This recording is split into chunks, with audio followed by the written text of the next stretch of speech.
Hello friends, આજે આપણે આ અરવીના પત્તામાંથી પાતરા નહીં પણ પાતરા જેવું કંઈક બનાવવાના છીએ. તો એના માટે રેસીપીને લાસ્ટ સુધી જોજો. રેસીપી ગમે તો વિડીયોને લાઇક અને શેર કરજો.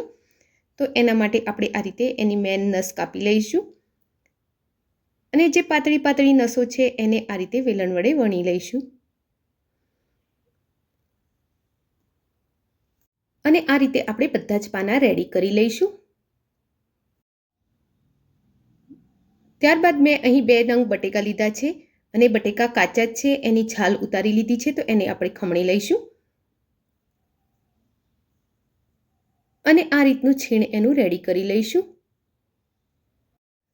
હવે એમાં પાણી રેડી એને બરોબર ધોઈ લઈશું, એટલે કે એને 1-2 વાર સારા પાણીથી આપણે ધોવાના છે. તો આ રીતે બરોબર હલાવી એને ધોઈ લઈશું અને એનું બધું જ પાણી નિતારી લઈશું.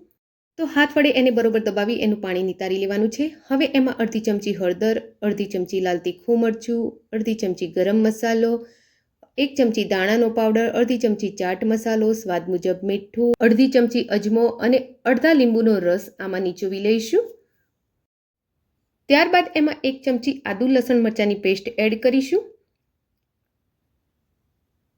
અને 1 વાટકી ભરી એમાં ચણાનો લોટ એડ કરીશું.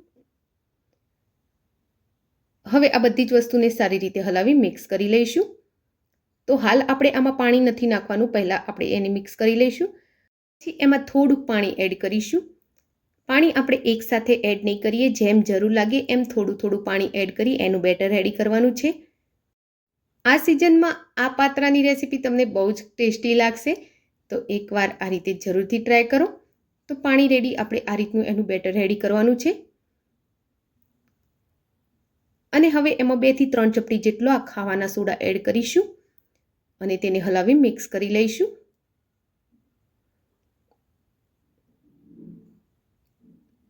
અને આ રીતનું બેટર આપણે રેડી કરી લઈશું.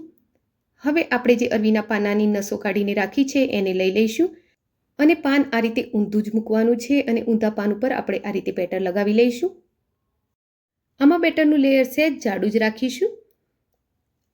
ત્યારબાદ એના ઉપર બીજું પાનું મૂકી દઈશું અને એના ઉપર પણ બેટર આ રીતે જ લગાવી લઈશું.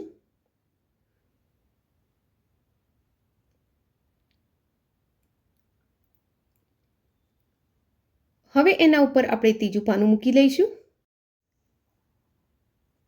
અને એના ઉપર પણ આ રીતે બેટર લગાવી લઈશું. હું અહીં 3 જ પાનાના લેયર બનાવવાની છું. તમારે 4 લેયરનું બનાવવું હોય તો પણ બનાવી શકો છો. હવે એને એક સાઈડેથી આપણે ફોલ્ડ કરવાનું છે. તો આ રીતે એને ફોલ્ડ કરીશું અને ફોલ્ડ આપણે સહેજ હાથ વડે પ્રેસ કરીને જ કરીશું, એટલે કે એનો ફિટ રોલ વાળવાનો છે. અને રોલ વાળતા વાળતા આપણે આ રીતે આવી જઈશું.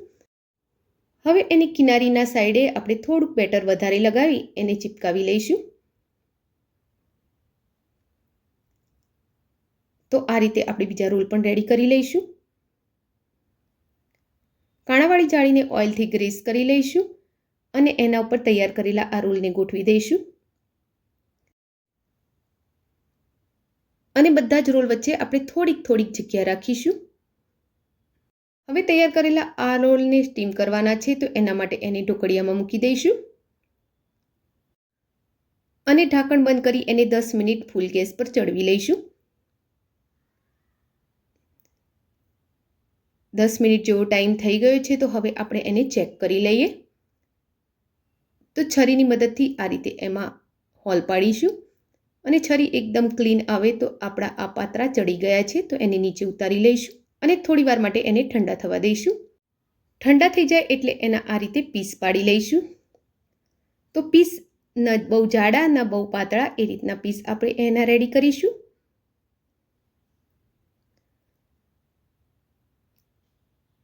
તો આ રીતે બધા જ પીસ આપણે રેડી કરી લઈશું. હવે કડાઈમાં તેલ ગરમ થવા મૂકી દઈશું અને તેલ ગરમ થાય એટલે આ પાતરાને આપણે તળી લઈશું. હાઈ ફ્લેમ પર જ એને તળીશું, કારણ કે પાતરા આપણા બફાયેલા છે એટલે એને તળાવવામાં બહુ સમય લાગશે નહીં અને થોડી જ વારમાં એક ક્રિસ્પી થવા લાગશે. લો ફ્લેમ પર એને તળશો તો એકદમ ઓઇલી થશે, એટલે આપણે એને હાઈ ફ્લેમ પર જ તળવાના છે. અને જ્યારે એ એકદમ ક્રિસ્પી થઈ જશે એટલે એમાંથી બબલ્સ થતા ઓછા થઈ જશે. તો હવે આપણા પાતરા એકદમ ક્રિસ્પી થઈ ગયા છે, તો આપણે એને બહાર કાઢી લઈશું. ફ્રેન્ડ્સ, આટલે સુધી મારી રેસીપીને જોઈને મને સપોર્ટ કર્યો છે, તો એક સપોર્ટ બીજો પણ કરી લો. ચેનલને સબસ્ક્રાઈબ કરી લો અને વિડીયોને લાઈક કરી લો. તો આ અરવીના પાન અને બટેકાના ક્રિસ્પી પકોડા રેડી થઈ ગયા છે. તો ફ્રેન્ડ્સ, આ રેસીપી તમે પણ જરૂરથી ટ્રાય કરજો અને જતાં કોમેન્ટ બોક્સમાં એક મીઠી એવી કોમેન્ટ જરૂરથી લખજો, જેથી કરી મને મોટિવેશન મળતું રહે. Thank you for watching my video. જય શ્રી કૃષ્ણ.